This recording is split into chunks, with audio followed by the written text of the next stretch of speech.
Now था, हजरत हज पे जा रहा हूँ, कुछ नसीहत फरमाई, कहा हज पे जाओ, अराकीन हज मुकम्मल करना तरीके से आराम से, फिर मस्जिद नबवी जाना, मदीने शरीफ जाना, हाजिरी देना, और जब कोशिश करना मदीने शरीफ हो तो वहाँ किसी को तकलीफ ना पहुंचाना, चाहे वहाँ का कुत्ता ही क्यों ना हो। इसलिए कि अगर कुत्ते को वहाँ तकलीफ पहुंच गई तो सब कुछ जाया हो जाएगा, सब कुछ जाया हो जाएगा, किसी को तकलीफ ना पहुंचाना। बहरहाल हो गया, हज किया, जब मदीने शरीफ से वापस आ रहा था तो एक भीड़ आई, उसको धक्का लगा, कुत्ते पे जाकर गिर गया, कुत्ते को चोट लगी, पीरो मुर्शिद की बात याद आई तो फौरन कुत्ता फाड़ा, कुत्ते को पट्टी किया, मरहम पट्टी करके हजरत की बारगाह में वापस आया। हजरत कहा हज हो गया, हजरत दूसरी तरफ देख रहे थे, हजरत दूसरी तरफ देख रहे थे, हजरत हज हो गया, सारा किस्सा बताया, फिर हजरत से कहा हज हो, लेकिन एक गलती हो गई, मेरी वजह से मदीने के कुत्ते को, एक मदीने के कुत्ते को चोट लग गई, हजरत मेरी वजह से चोट लग गई। हजरत ने मुंह फेरा, पट्टी निकाली, कहा वो कुत्ता मैं ही था।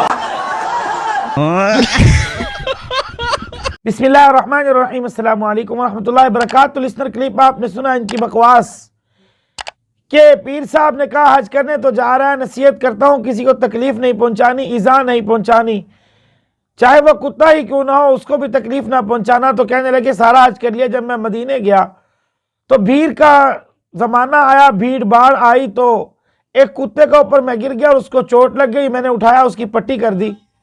तो पट्टी करने के बाद जब मैं वापस आया, मैंने हजरत को सारा किस्सा सुनाया और मैंने कहा किसी को इज़ा नहीं दी, मगर एक बात ज़रूर है कि मेरी वजह से कुत्ते को चोट लगी थी।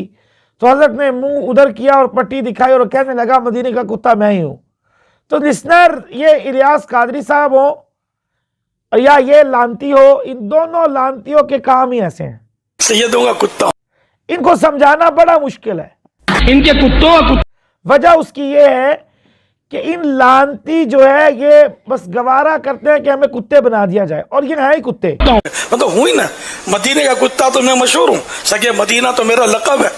हकीकत में ही कुत्ते हैं, क्योंकि कुत्तों का काम है इधर उधर की बकवास करना, क्योंकि कुत्तों को तो समझ नहीं आती ना क्या चीज है, बस कुत्तों का काम है भौंकते रहना। तो ये भी एक झूठ की कहानी बनाकर कुत्तों की तरह भौंकते रहते हैं बस, और काम ही कोई नहीं। जबान कैंची की तरह तरड़ तरड़ चल रही है, कोई पूछने वाला नहीं। दीन के नाम पर झूठ है, दीन के नाम पर बकवास है, दीन को माज़ल्ला एक मजाक बना हुआ है, दीन को इन्होंने एक खेल तमाशा बनाया हुआ है। जैसे कि अल्लाह ने कुरान में फरमाया था वमल हयात दुनिया इल्ला लईबुम व लहव, दुनिया की जिंदगी तो एक खेल तमाशा है। इन्होंने माज़ल्ला दीन को खेल तमाशा बना लिया, हालांकि दुनिया की जिंदगी को खेल तमाशा कहा गया था, इन्होंने दीन को खेल तमाशा बना लिया। माज़ल्ला मिन ज़ालिक, जो जमाने का लुच्चा बेगैरत हो वो आता है और दीन के नाम से कहानियां बना लेता है, शर्म नहीं आती, डूब कर नहीं मरते। तो मेरे मौजूद सामीन, ऐसा हरगिज नहीं हो सकता। अल्लाह रब्बुल इज्जत, एक बंदा जो है ऐसा हरगिज नहीं होता, एक बंदा एक यहाँ भी हो और मदीने में भी बन जाए, मदीने में भी पहुंच जाए, एक बंदा यहाँ भी हो और कुत्ता बन के मदीने में पहुंच जाए, एक बंदा यहाँ भी हो और बिल्ली बन के जो है वो अफ्रीका में पहुंच जाए, एक बंदा कादरी साहब यहाँ भी हो और सूर बन के अफ्रीका में पहुंच जाए। ये बात ऐसे नहीं हो सकती, ऐसा कभी नहीं हो सकता। तो अल्लाह रब्बुल इज्जत हम सबको इनकी फरेब से महफूज फरमाए। आखिर दावाना अल्हम्दुलिल्लाह रब्बिल आलमीन।